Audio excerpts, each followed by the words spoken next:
Okay, so I think we'll go ahead and get started with just the general introductions while waiting for a few more people to hop onto the call. So welcome to the first of our ViPR virtual workshops on SARS coronavirus 2 and the Coronaviridae family in general. Today we're going to talk about genomes and annotation. And if you're interested in any of our other sessions, in a couple of weeks in September, we'll be introducing and demoing our comparative genomics tools that you can use for SARS coronavirus 2 analysis or any other Coronaviridae if you're interested in them. In October, we'll be talking about our latest tool, which is a comprehensive assembly pipeline which also does annotation and sequence variation analysis for next generation sequencing data of SARS coronavirus 2, for those of you that are working on directly sequencing the virus. In November, my colleague Zach will talk to you about host response omics data if you're interested in studying host response to SARS coronavirus or other Coronaviridae. And in December, my colleague Christian will introduce the work that he's been working on Coronaviridae ortholog group prediction. So just a couple of logistical issues before I get started. I'd like to ask any of the participants to please direct your questions to either the panelists or just ask them in the Q&A box. I'm unfortunately unable to just check the chat box all the time while I'm giving the talk. If you'd like to ask your questions in the Q&A box, it can be a little bit more organized. So the structure of this webinar is going to be just a brief introduction and walkthrough of what ViPR is and what the portal page is. We'll do a little bit of a Q&A session while people get started on the mini tutorial, if you'd like to. Then I'll walk through the tutorial and answer any other questions in the remaining time. This is being recorded so that we can post it up on YouTube when we're done. So if anyone would like to watch it later, or if you miss anything, it will be available hopefully later today and at the latest tomorrow. So the goals of this webinar are just to give you a general introduction to the Viral Pathogen Resource, what it is, show you around the SARS coronavirus 2 portal page, and show you what's available for SARS-CoV-2 analysis, show you how to search for genomes based on different criteria, introduce the different ViPR tools that are available, and give you a quick demo of the VIGOR 4 annotation tool for viral annotation of SARS coronavirus 2. So I'll start with just a brief introduction on what ViPR is. ViPR and IRD are two of the 6 bioinformatics research centers. We're funded by the NIH, the NIAID division, and they fund these various centers that aggregate data and provide tools for bioinformatics research on the various different human pathogens that cause disease. And we focus on viral pathogens in the Viral Pathogen Resource, and we also have a dedicated website for influenza, the influenza research database, for any of you that are also interested in other respiratory viruses. This is just a quick summary of the types of data that we have available in the 2 resources. I'll just focus on ViPR for now because that's where you can find the SARS coronavirus 2 data. We have data on 19 different viral families, 180 different genera. We have about 700,000 strains, almost 1 million sequences, more than 2 million proteins, as well as information on protein structures and experimentally determined epitopes from IEDB. We don't only aggregate data from other sources, we also generate our own data in the form of mature peptides, sequence features with variant types, and predicted protein epitopes. So this is just a quick screen cap of our homepage. before I go and do the live demo, I just wanted to give you a quick breakdown of the structure of ViPR.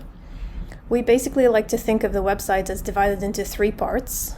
A place where you can search for data and pull out different types of data, including sequences and strains, immune epitopes, host factor data, a section on analysis, which includes all our bioinformatic tools. And we also provide registered users with a workbench where you can upload your own data, you can store your own data, you can set up custom search alerts for, let's say, if you're interested in any new sequences that are deposited for a certain virus that you're working on. And there's also some really nice features in it, which I'll go through later.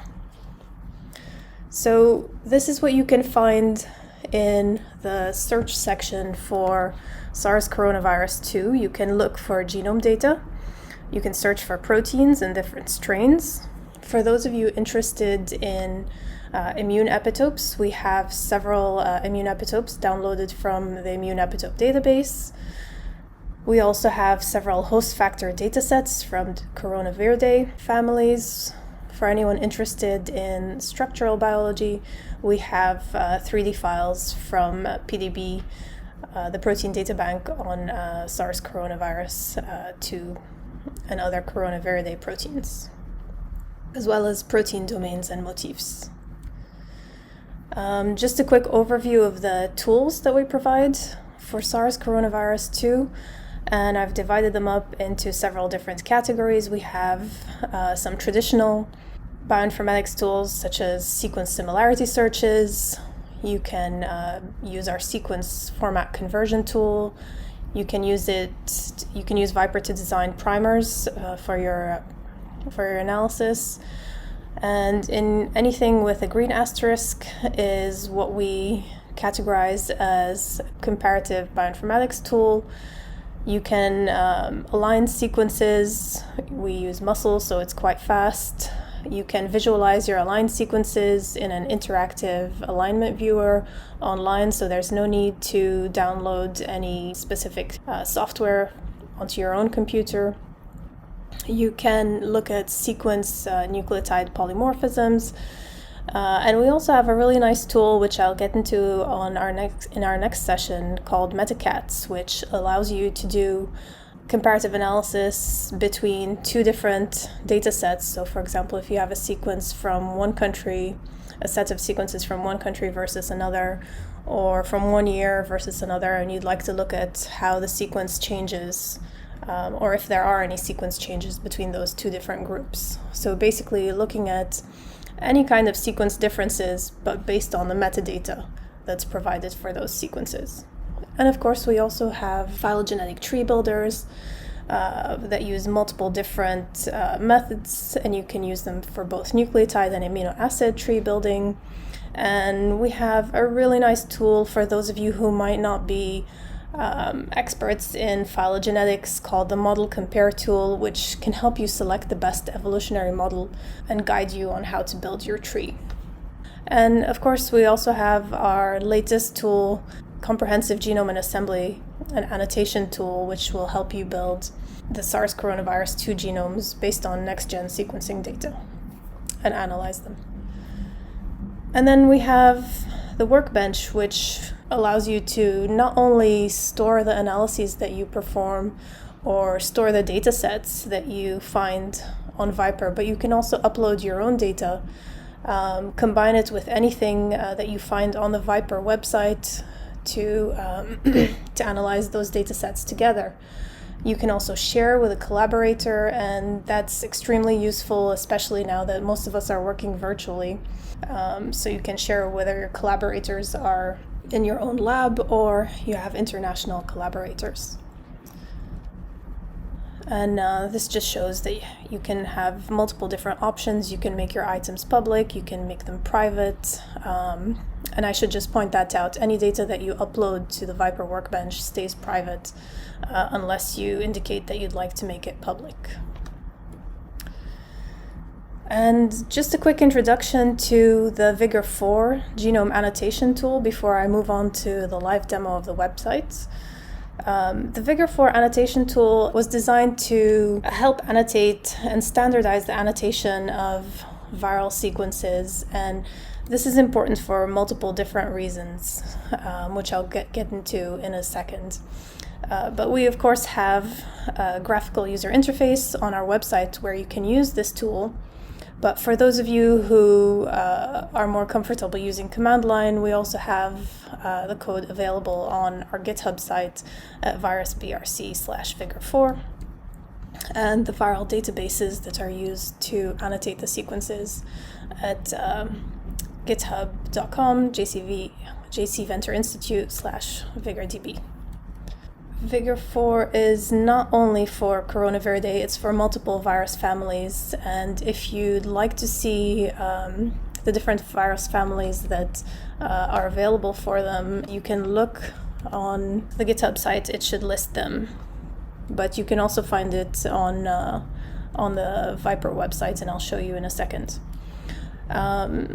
So it's available for multiple viral families. So why would you want to use ViGOR4? A lot of you may already find that the viruses sequences that you find in GenBank are already annotated, but every once in a while you'll get a surprise like this where you'll see a sequence with just no annotation whatsoever. So you may want to annotate that.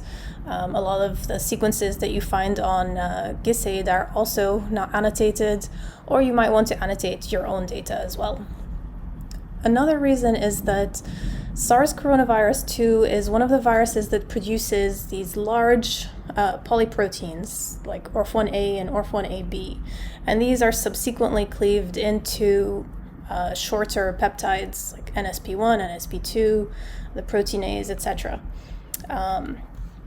Oftentimes, while you may be lucky and find that your references do have mature peptide annotations, sometimes you just have the entire polyprotein without any definition of where the cleavage sites for the mature peptides are.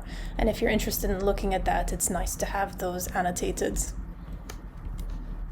And then finally, the third reason why we like to use ViGOR4 is that there's a lack of standardization in the annotation. So over here I have 3 different spike proteins, and they each have a different name. Over here it's E2 glycoprotein precursor, over here it's called spike glycoprotein S, over here it's just called S protein.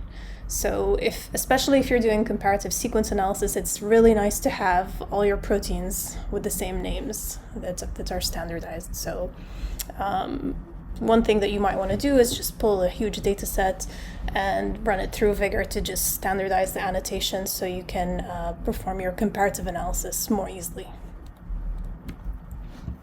And this just shows you a summary of what the type of output files that ViGOR4 has are. It shows you your input file, it shows you the alignment files of both your input as well as the reference proteins that we use for alignment and for annotation. It shows you the coding sequences, it gives you a GFF3 file that helps you if you want to submit this to GenBank, as well as a couple other formats here. And before I move on to the live demo, I just want to point out that we're always working on improving features for the community, especially in the cases of outbreaks like this. And just to point out that we're working on something called strict ortholog grouping that helps group Coronaviridae proteins based on orthology of the protein structure. And we're working on standardization and annotation of the entire beta Coronaviridae family, not just SARS coronavirus 2. And of course, our SARS coronavirus 2 comprehensive assembly pipeline for next-gen sequencing, which is currently in beta testing and which we hope to demo to you soon. So with that, I'll move on to introducing the website to you. So the ViPR website can be found at viprbrc.org. And of course, this is our page. And as I showed you, we have our search, analyze, and workbench structure. If you scroll down a little bit, you can see the different virus families that we support. We have single-stranded positive sense RNA, which of course includes the Coronaviridae. We have single-stranded negative sense RNA. We have Viridae in the double-stranded RNA family, and we have a couple of double-stranded DNA virus families, including herpes and poxviridae. If you scroll down a little bit further, you can see our featured viruses section. And whenever there are outbreaks, we make a dedicated portal page where you can find tools that are specifically developed and dedicated to these specific viruses that become the subject of intense research. And this is our SARS coronavirus 2 portal page. If you're not already familiar with SARS coronavirus 2, we provide a brief introduction here. You can scroll down.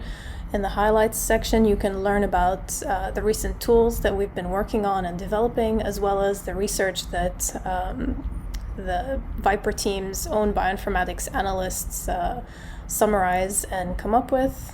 We have a short section on virus news, some data highlights, and down at the bottom we have our latest analysis reports, which are the reports generated by the ViPR team on SARS-CoV-2. If you'd like to search for data, you can just click here. If you're interested in searching for particular sequences, I'm going to just show you quickly how you can do that now. And just give you a quick demonstration of how to look for, let's say, genomes from a particular country that you're interested in. And this just shows you the basic different criteria that you can use for your search. And if you look at the number in red here, I just want to point out that this number is a dynamic number that changes and shows you in near real time what results you would get, or how many results you would get based on the criteria that you choose. So right now it's telling us that we have just over 15,000 genome sequences for SARS coronavirus 2 in our database. And these are imported from NCBI. So below that, you can search based on taxonomy. For SARS coronavirus 2, this is not necessarily something that you'd like to do, since they're all quite similar viruses and in the same family. But if you're looking at Coronaviridae in general, that you might want to select certain groups over here. If you'd like to search by year, you can do that over here. For SARS-CoV-2, pretty much everything in our database is from 2020. But if you select it, you'll still see the retrieval counts go down a little bit. And this isn't necessarily because these viruses were found in a different year, but it might just be that the metadata was not input in with these sequences when they were uploaded. So that's just something that you should be careful of. Some of these sequences just might not have the metadata available. If you'd like to search by geographic grouping, you can do that based on the continents that you'd like to choose from, let's say Europe. And if you'd like to further drill down and search from a particular country, you can do that over here, let's say Germany. And that brings our number down to 87 sequences. Another feature that I'd like to point out is you can search based on complete genome only. So for Coronaviridae, that's between about 26,400 kb to about 38,000 kb. But you can also change that based on your own custom numbers. So if I click that, the number goes down a little bit more as well, to 86. There's a couple of other advanced options that you can choose, which are also interesting. You can search by genome and strain name. You can choose by the month range if you're interested in further specifying a timeline. You can choose to display or take away the different fields that you're interested in. For example, let's say you're not really interested in the molecule type because you know they're all going to be the same type, or you'd like to take away the virus species. out of the table, since they're all SARS-CoV-2, you can look by the different public identifiers if you have, let's say, a GenBank ID or Entrez ID that you'd like to use. And one of my favorite features is you can use remove duplicate genome sequences, which is quite handy, especially if you're doing comparative genome analysis and you'd like to just declutter your data set a little bit. So if I go ahead and click on that, we come back with about 70 sequences. So we had about maybe 16 duplicate genomes in that case. So if you go ahead and click search, it'll show you a table with the various different genomes that are available in ViPR based on what you've chosen as your criteria, based on the strain name, the virus species, GenBank accession number, sequence length, collection date, the host, and all of these are customizable in the display settings. So let's say you'd like to sort by virus family or by country. You can do that over here. You can choose to display or remove any columns that you're not interested in. And this is very handy if you're interested in the metadata, if you're doing any kind of molecular epidemiology projects and want to pull this metadata out with the sequences. And you can download this information in multiple different formats.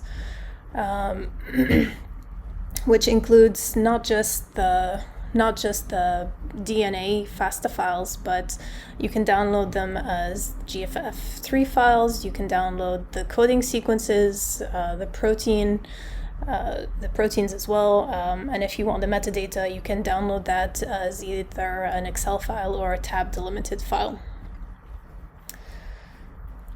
So just a quick overview of before I move on, of what it looks like when you click on one of these to look at the genome itself. We have a little bit of information on the strain, as well as the metadata on the genome from GenBank. And below that, we have a little image map that shows you the annotation based on both what's in the GenBank file as well as the annotation based on ViGOR from our own data analysis. So, for example, you'll see over here in GenBank there are no mature peptides that have been annotated, but ViGOR annotation shows you where all of these mature peptides are. If we'd like to go to the different tools that you'd like to see, you can just click on Analyze and Visualize, or if you know the specific tool that you'd like to use, you can just go ahead and click that. Over here, I'm going to click on the ViGOR genome annotator and just quickly show you what you can do. You can give your analysis a name if you'd like to store that in your workbench. You can upload your own custom file, and this can contain multiple different sequences. It's not just one genome at a time. If you'd like to just directly copy and paste in your sequences, you can also do that. You don't really need to select a virus reference database because that's pre-selected for you over here. And then you just go ahead and click Run.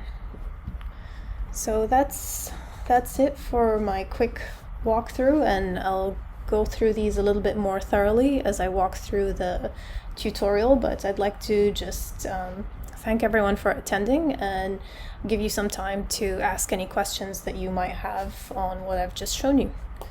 If you'd like to get in touch with us, you can just go to our website and click on Support to either report a problem if you encounter any issues with the software or missing data, or you can click on Ask a Question if you just like some help, and we usually are pretty quick in how we answer you, within 24 hours to 48 hours at the most. So if we were unable to answer any of your questions today, or if you find that you have anything else that you'd like to ask us about, please go ahead and contact us that way as well. You can also find various tutorials and help manuals if you'd like to read through those for the various different tools that are available on ViPR. So the first exercise that we have in the mini tutorial, if you're interested in completing that, is just a basic exercise on how to search for a specific group of genomes that you might be interested in. So what I'm going to do is just start from the beginning and go to the ViPR website. And this exercise is to look for all complete SARS coronavirus 2 genomes isolated from humans in 2 European countries, the Netherlands and France. So I'm going to just scroll down to SARS coronavirus 2 icon, click on that to take us to the SARS coronavirus 2 portal page. Go to search data and look for genome sequences. So over here we already have genome pre-selected. I'm going to select all these viruses in the SARS coronavirus 2 taxonomy box, choose as our start year and end year 2020, choose Europe as the geographic grouping. For the country, as I said, I'm interested in any viruses from France and let's say the Netherlands. Since I'm only interested in complete genomes, I'm going to go ahead and click on that, and that's going to take me down to from about 100 genomes to about 100 genomes. Now what's interesting is that the Netherlands has had quite a few outbreaks in mink farms. So let's say I'm only interested in the viruses that have been infecting humans, so I'm going to select human as host, and that brings me down to about 85 sequences. In the advanced options, I'm going to click on remove duplicate genome sequences, and that's something that's quite useful in SARS coronavirus 2 because of a lot of the genomes are just so similar that there's really little variation, and it can really help to declutter your data set if you remove the duplicate sequences.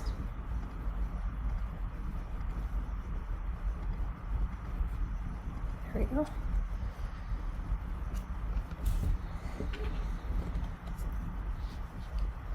So if you've gone through this tutorial already,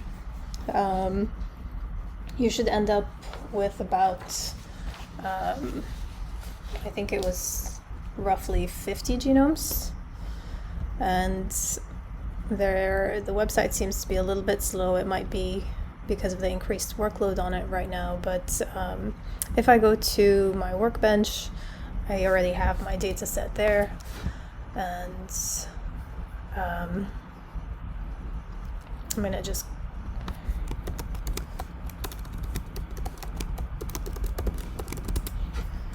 show you the data set that I have saved.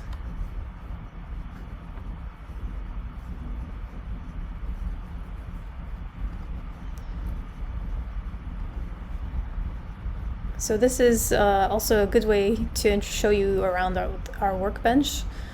You can save the different data sets that you find there. I had about 85 different genomes as a result of this exercise. And I'm going to go ahead and click on, let's say, the first 5 or 10 of these genomes, and just go ahead and click download. So I'm interested in just the genomic sequence for this exercise, so I'm going to click Genome FASTA. But before I click download, I just wanted to show you one more feature that I find really useful, especially when I'm building trees, is that you can give these sequences custom names, in that you can change the FASTA file name to include things like the GenBank accession number, the host, and you can select as many of these as you like, the country and the year of isolation, and go ahead and click on add, and these get put into a new FASTA file name, and go ahead and click download. So I think that's it for exercise number 1. So for the second exercise, I'm going to go back to the main ViPR page, and we're going to, over here, look for spike proteins that are found in all beta coronaviruses in bats that have been isolated from China anytime in the past 5 years. So I'm going to scroll down and click on Coronaviridae, since I'm interested in all beta coronavirinae in general, not just SARS-CoV-2. And similar to the previous exercise, I'm going to click on search for sequence and strains, since I'm interested in the spike protein sequences. So this page is very similar to what I showed you before, but rather than click on genome, I'm interested in the protein amino acid sequences. And I'm going to start selecting my criteria based on the sequences that I'm interested in looking at. So I'm going to look in the taxonomy box. I know that the beta Coronaviridae are in the Orthocoronaviridae family, so I open that up. And I'm going to select all beta coronavirus sequences available to us. For the collection year, I'm going to put 2016 to 2020. For the geographic grouping, you can choose, let's say, Asia, China, and host, let's say, bat. Okay, and one thing that I should also point out is that ViPR doesn't just pull the metadata from GenBank and leave it as is, but we also try to standardize the metadata. So sometimes you might have something listed as Homo sapiens, and sometimes it might be listed as human. So we try to simplify that and just use the common name, for example, human or camel or cat, just to kind of help users easily identify what they need without having to go through every single scientific name or every single bat species name. So I'm going to, I think I've selected everything that I want. In the gene product name, I'm going to specify that I want the spike for these viruses, and in the advanced options, I'm going to also remove any duplicate protein sequences, and just go ahead and click search. So we end up with about 9 different proteins over here. So again, you can choose to add those to your working set. You can save the search. You can select these and run any kind of analysis that you want on them. You can align the sequences. You can look for any any polymorphisms in them. You can make phylogenetic trees based on your selection. So the ViPR website really tries to provide a very integrated experience where you can, in a very streamlined way, find the data that you're interested in and run a quick analysis on it to see your results. You can also download any of these amino acids to your personal computer if you'd prefer to analyze them in any other personal software that you have. And again, there are multiple different formats that you can download these in. You can customize the names as you please. For the third exercise, I'm going to just quickly show you how to use our ViGOR annotation tool. For that, maybe grab one of the SARS coronavirus 2 sequences that you downloaded from your initial search. And I think I have a genome that I can just copy and paste in as well.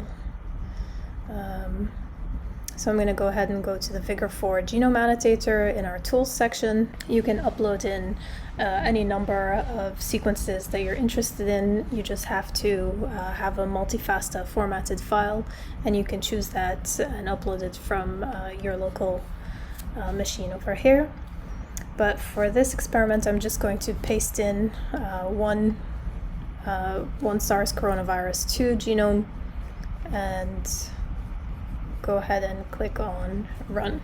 So I already have pre-computed results on my workbench that I can show you. So I'm gonna go ahead and do that because the website is a little bit slow now with everyone on it, I think. And you can view the results of previous analyses, as I mentioned, in your workbench. So over here I had a multi-FASTA file with 10 input genomes.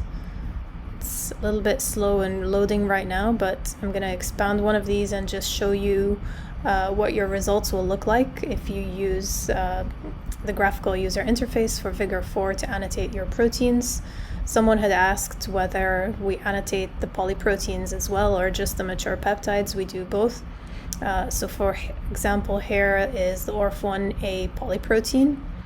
The different columns show you various results. It shows you the start and stop nucleotide coordinates for the different proteins, the gene name, the gene product name. So you can see here the polyproteins as well as the shorter cleaved peptides, the reference protein in NCBI that we used to as a reference for this annotation.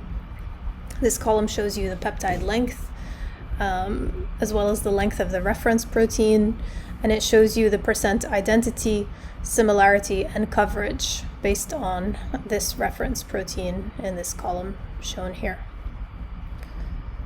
So if you'd like to download the results of these various different annotations, you can either click on download all, and it will download all of the files for you that I showed you in the PowerPoint presentation as well in a zip file.